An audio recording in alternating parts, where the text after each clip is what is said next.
En el nombre del Padre, y del Hijo, y del Espíritu Santo. Amén. Amados hermanos, tenemos entonces una misa importante, una misa muy importante, una de las pocas misas que hay en todo el año sobre los ángeles, el culto a los ángeles, el culto de Dulía. Se permite solamente en nombre de 3 ángeles, y luego una misa de los ángeles custodios. Está muy resumido todo el tema del culto a los ángeles, cómo se refiere, toda la misa se refiere sobre todo a Dios y a San Miguel cuando lucha por nuestra salvación. Con respecto a los ángeles, hablemos rápido de los ángeles a lo largo de los siglos. Dice San Juan Crisóstomo que no aceptarán los ángeles y rechazarán a aquel que les tribute un culto en detrimento de Dios. Por eso nadie puede dar culto a los ángeles sino Dios, lo que mandó Dios. Por eso la Santa Misa, por ejemplo, que celebramos hoy, está toda referida a Dios por nuestro Señor Jesucristo y se lo nombra a San Miguel.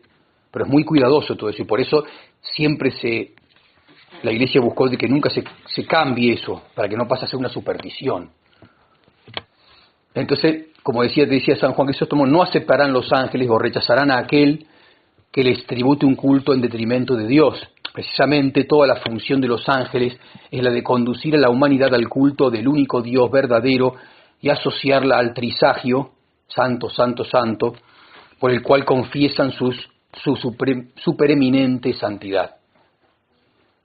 San Pablo dice que los ángeles presiden los diferentes ámbitos del universo, los astros, los meteoros, las plantas, los animales, las estaciones, todo lo manejan los ángeles. Santo Tomás de Aquino, por otra parte, afirma que es una enseñanza tradicional. Dice, todas las cosas corpóreas se hallan gobernadas por los ángeles.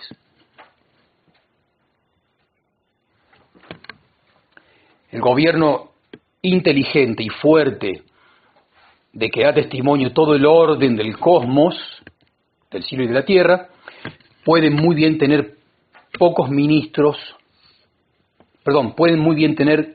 por ministros a los espíritus celestes. La idea de que, por ejemplo, el pueblo de Israel fue objeto, idea revelada, de una asistencia particular de los ángeles viene del Antiguo Testamento y de la tradición judía. Más precisamente del libro de Daniel nos muestra que al arcángel Miguel fue protector del pueblo judío. San Pablo ya hace mención de esta protección y de esa conducción de parte de los ángeles en la carta a los Gálatas. Decía con respecto al pueblo judío, la ley ha sido añadida a causa de las transgresiones, hasta que llegase la descendencia, que es Cristo. Ha sido promulgada por los ángeles. En los Hechos de los Apóstoles declara San Esteban, ustedes recibieron la ley por ministerio de los ángeles y no la han guardado, le dice a los judíos que lo mataron. Ustedes recibieron la ley por ministerio de los ángeles y no la han guardado. En la carta a los Hebreos, a su vez San Pablo habla y dice, la palabra promulgada por los ángeles para designar a la ley mosaica en oposición al mensaje anunciado ya por el mismo Señor. Esto vuelve a encontrarse en los padres de la Iglesia. Así, por ejemplo, San Hilario decía, había entonces en el pueblo judío una guarda, custodia espiritual, y se proveía a la administración de la ley comunicada por los ángeles. Antes de la alianza con Abraham en el Antiguo Testamento, vemos su otra alianza, la de Noé, contraída con la humanidad toda, que tiene por objeto la fidelidad de Dios con el universo y cuyo signo era el arco iris. La regularidad de las leyes naturales a través de la cual el hombre puede reconocer la existencia de un Dios providente, si uno observa un poco, hoy en día no hay mucho tiempo para observar, si uno observa un poco entonces el orden que tiene todo el cosmos, el cielo y la tierra, termina reconociendo la existencia de un Dios providente. Esto es lo que enseña la carta a los Romanos. Las perfecciones invisibles de Dios pueden ser reconocidas a través de las cosas creadas, dice. San Pablo. Y hay también una asistencia de Dios a las naciones, como lo hubo también al pueblo de Israel, también había a las naciones. Los ángeles tienen una función. Es, en efecto, una doctrina común a toda la tradición antigua, la que afirma de que Dios ha confiado a las naciones a sus ángeles. Por ejemplo, Deuteronomio 32, cuando Dios asignó a las naciones su herencia, fijó los límites de los pueblos según el número de los ángeles. Y en otro texto se mencionan a los ángeles de Grecia y de Persia. Los apocalipsis judíos reconocen esta doctrina y también Filón de Alejandría, y el Nuevo Testamento, que es lo que más nos interesa, parece suponerla, y volvemos a encontrar en los padres luego. San Ireneo, por ejemplo, la menciona, o Clemente de Alejandría escribe: las presidencias de los ángeles han sido distribuidas de acuerdo a las naciones y a las ciudades. Y en otro pasaje, los ángeles han sido distribuidos entre las naciones conforme a una ordenación antigua y divina. Orígenes asigna a esta doctrina un lugar importante en su sistema. Dice: algunas potencias han recibido en este mundo la presidencia de naciones determinadas. Como dirá el pseudo Dionisio, los ángeles encargados del cuidado sagrado de cada nación elevaron a todos aquellos que efectivamente quisieron seguirlos hacia el único principio universal. O sea, dentro de las naciones, ahora vamos a ver, si vienen idolátricas, no querían los ángeles eso. Se les escapó de las manos. Ahora lo vemos. Como dirá el pseudo Dionisio, los ángeles encargados del cuidado sagrado de cada nación elevaron a todos aquellos que efectivamente quisieron seguirlos hacia el único principio universal. Por eso dice San Pablo en los Hechos de los Apóstoles: por la noche Pablo tuvo una visión. Un macedonio estaba de pie suplicándole: pasa a Macedonia y ayúdanos. En cuanto tuvo la visión, inmediatamente intentamos pasar a Macedonia, persuadidos de que Dios nos había llamado para evangelizarle. Ese era un ángel que le dice: pasa a la nación de Macedonia. Macedonia era toda la nación que había sido antiguamente, por eso se llama Macedonia, de los macedemonios, de los griegos.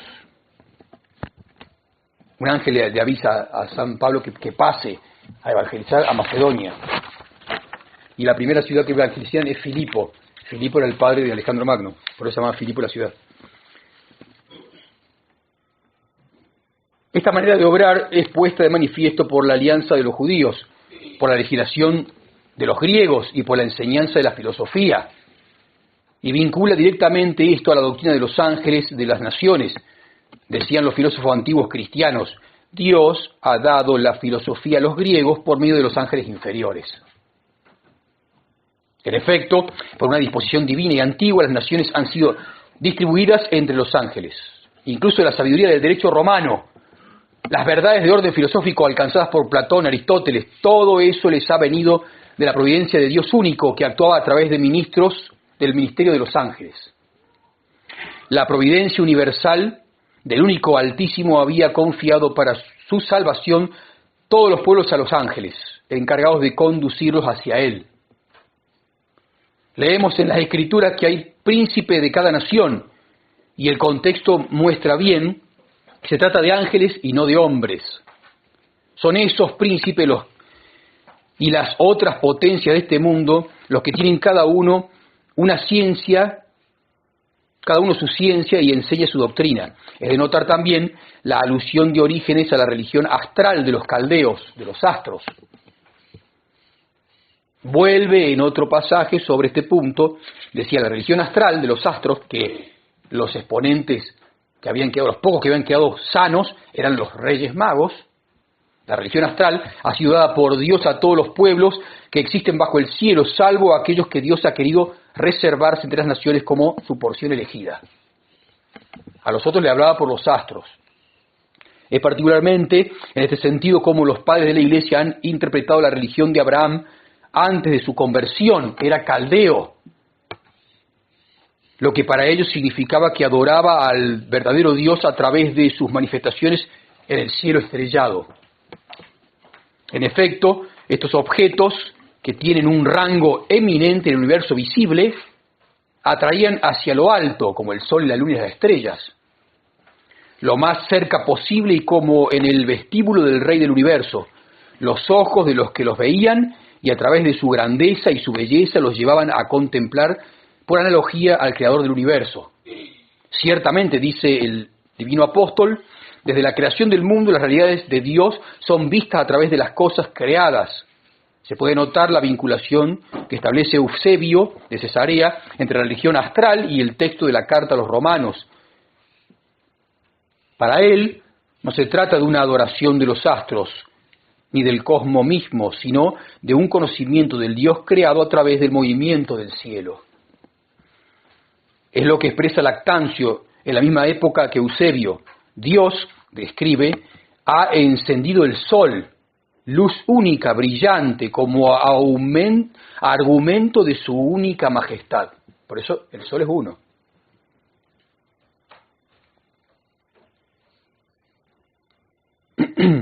Y Prudencio será el eco de esta doctrina. Dios ha puesto ante nuestros ojos un símbolo notable de la unidad de Dios.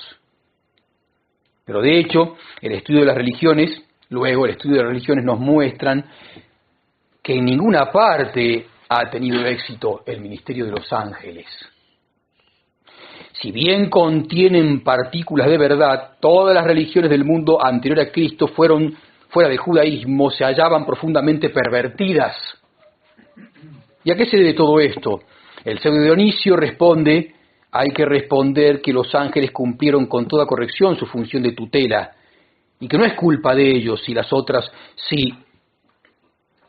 naciones se desviaron al culto de falsos dioses, pues son ellas quienes, por su propia iniciativa, abandonaron el camino recto de la ascensión espiritual hacia lo divino. Y a medida, luego aparecen los demonios, y a medida que los hombres, por su egoísmo y su presunción, cayeron en la veneración de ídolos. El pseudo Dionisio retoma aquí, en la perspectiva de los ángeles de las naciones, la doctrina de San Pablo, la carta a los romanos. Dios se ha hecho conocer a las naciones a través de las realidades visibles del mundo. Pero los hombres cambiaron la gloria de Dios invisible por la idolatría de figuras de hombres y de animales. Pero habrá que añadir otro elemento por el cual se descarriaron, que es la acción de los demonios. Si las naciones tienen sus ángeles buenos, enviados por Dios para ayudarlas y guiarlas, también son objeto de la codicia de los demonios, que están siempre ahí tratando de interferir y destruir, y tratan de apartar a los hombres del verdadero Dios. Y el gran medio que tienen para esto es arrastrarlos a la idolatría, esa idolatría en la que San Pablo veía la corrupción de la religión primitiva transmitida por Dios a las naciones. Es esencialmente obra del demonio. Así los demonios se sustituyeron a los ángeles en el gobierno y en la dirección de las naciones. Y por eso, respecto a ellas, más a menudo hay que hablar de los ángeles malos que de los buenos. Por eso hoy en día también pasa lo mismo. El demonio y esas cosas que no entienden los católicos que se dedican mucho a la geopolítica, pero como no saben nada de religión, no les interesa, no entienden y creen que el Dios de los judíos hoy en día es Yahvé, que es Cristo. Y no se dan cuenta que es el demonio que se les hace pasar por Yahvé. Porque ellos, al haber abandonado a Cristo, Dios los abandonó. Y entonces el demonio tomó el lugar de Dios. Y entre así los engañan. Los demonios, el demonio, Satanás, es el que maneja, por supuesto, hoy en día el poder judío, poder mundial internacional, la sinagoga de Satanás, así por eso se llama así, y no es Dios, no es el Dios del Antiguo Testamento, que es el mismo del Nuevo y que es Jesucristo, hecho hombre, Yahvé hecho hombre, el que es hecho hombre. Pero como no le interesa la religión, saben mucho de geopolítica, pero no saben nada de religión, entonces es al contrario. Primero hay que conocer bien la religión y luego acercarse a ver la geopolítica.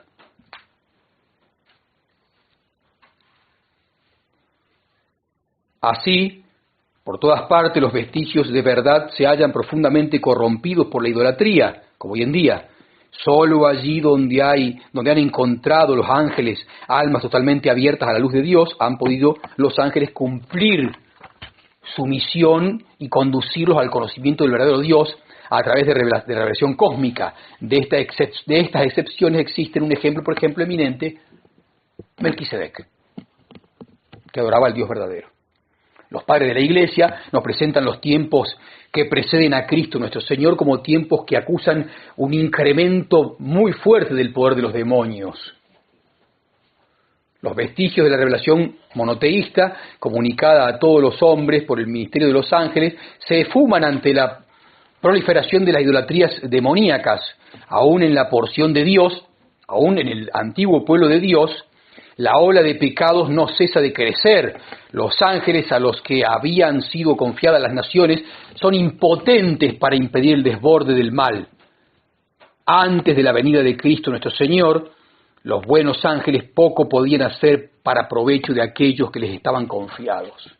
Por eso se alegran mucho cuando nace Cristo y por eso vienen todos y hacen lo que conocemos por, se abre el cielo y ven los Reyes Magos, la Santísima Virgen María, San José, ven el coro de ángeles cantando, alegrándose de que lo que no pudieron hacer ellos lo hará Dios hecho hombre.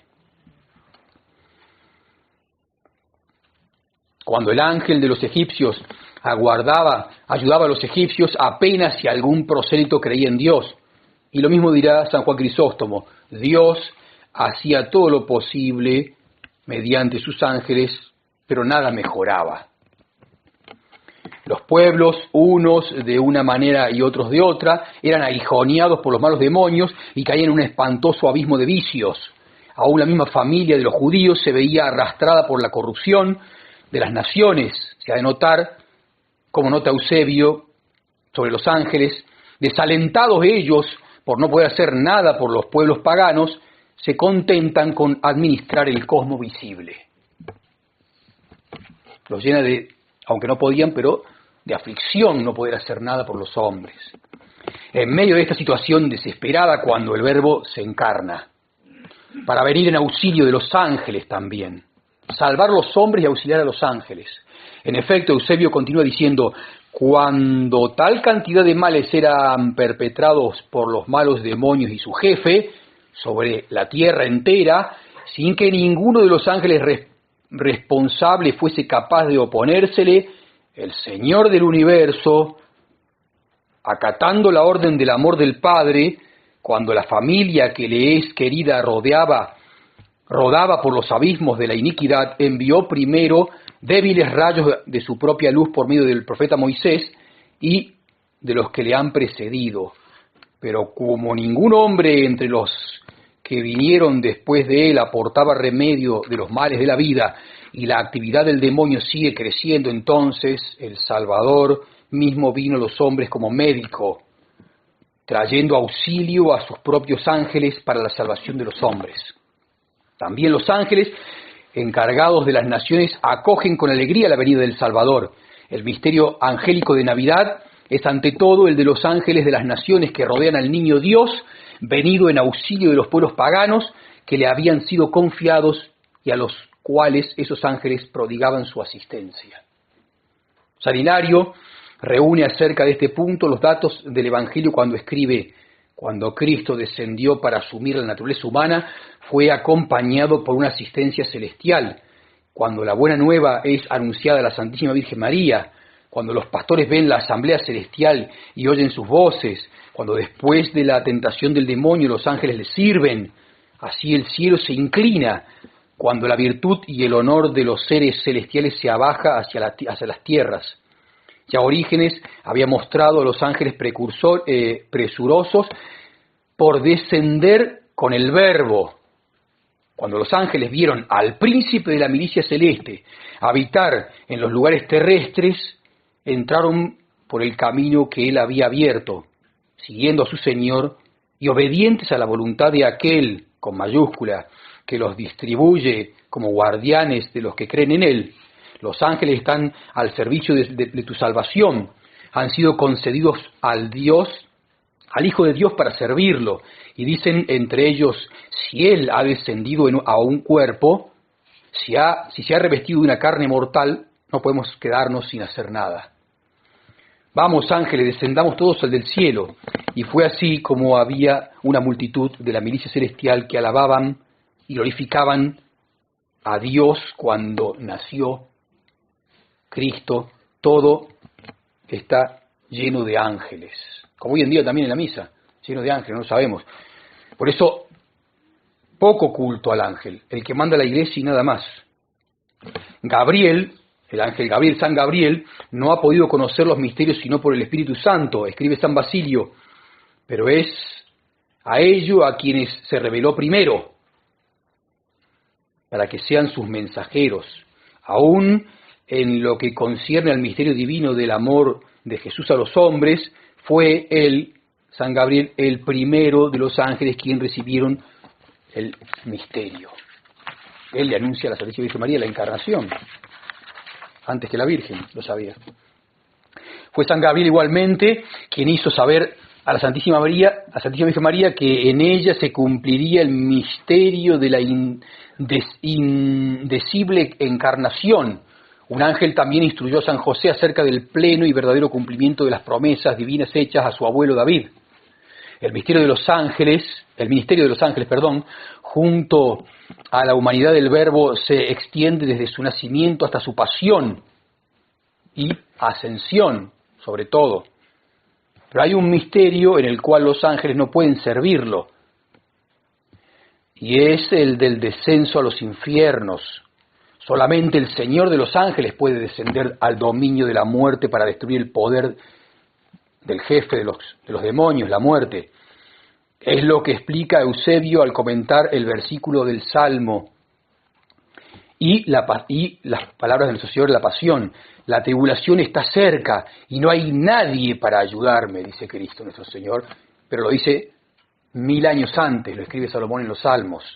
La tribulación está cerca y no hay nadie para ayudarme. Lo más pesado de la agonía que entonces lo abatió fue que ninguno de los ángeles propicios podían ayudarlo, y ninguna de las potencias divinas osaron avanzar en el ámbito de la muerte ni trabajar con él para ayudar a las almas que allí se hallaban. Solo él, nuestro Señor, en efecto, por eso dice en el Apocalipsis, hoy lo leímos, yo soy el primero y el último, estuve muerto y ahora vivo por los siglos de los siglos. Él conoció ahí, él se metió en la muerte para destruir la muerte. Solo en efecto podía hacerlo sin temor, porque solo para él las puertas de la muerte se abrieron y los carceleros de la muerte quedaron aterrorizados al verlo solo. Fue al ver la dominación impía del tirano tan fuerte que ninguna otra dominación entre las del cielo se atrevía a presentarse contra él. Solo él, Cristo, desciende a las regiones de allá abajo y trabaja para la salvación de las almas. Cuando él dijo con razón en la angustia, en el huerto, una angustia mortal, estaba cerca y que no había nadie para ayudarlo. San Pablo vuelve sobre esta idea en otra ocasión. Dios, dice en la carta a los Filipenses, ha exaltado a Cristo y le ha dado el nombre que está por encima de todo nombre, para que al nombre de Jesús se doble toda rodilla en el cielo, en la tierra y en los infiernos, y toda lengua confiese que Jesucristo es el Señor para gloria de Dios Padre. Al final de los tiempos también los ángeles cumplen una función muy importante y eso nos beneficia a nosotros. Ellos serán los ministros del Señor. Por ejemplo, esta presencia de los ángeles en la parusía es uno de los aspectos de la angelología más atestiguados por el mismo Nuevo Testamento. El Evangelio según San Mateo nos dice, el Hijo del Hombre enviará a sus ángeles con la trompeta que resuena y reuniendo a sus elegidos desde los 4 vientos. Y la primera carta a los tesalonicenses dice que a la señal dada por la voz del arcángel, al sol de la trompeta divina, el Señor mismo bajará del cielo y los que murieron en Cristo resucitarán en primer lugar. Los cosechadores que separan el buen trigo de la cizaña son los ángeles, enviados por el Hijo del Hombre en la consumación de los tiempos para separar a los buenos de los malos. Ese juicio de vivos.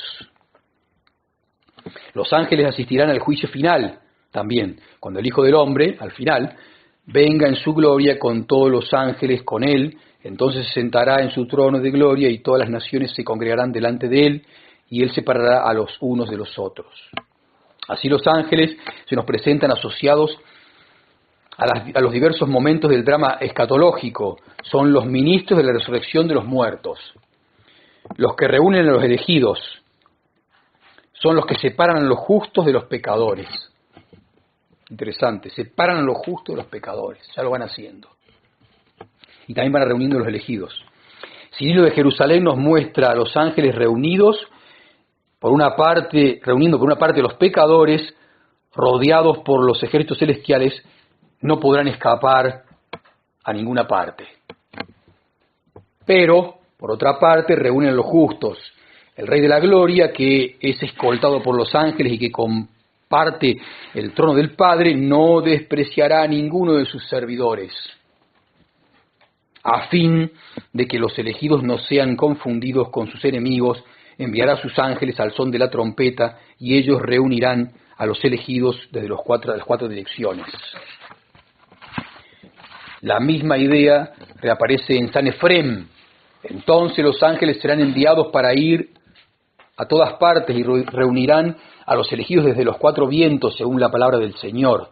También aquí se verifica el carácter de las misiones angélicas, cómo han preparado la parusía escondida del Señor. Como han preparado, ellos preparan la parusía del Señor. Y así como entonces hicieron saber a los griegos la filosofía, a los romanos el derecho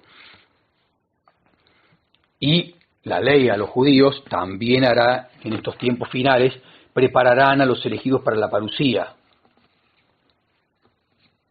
Era esta perspectiva que el profeta decía en espíritu, Daniel, porque él dio órdenes a sus ángeles para que te lleven en sus manos, ¿no? El profeta David.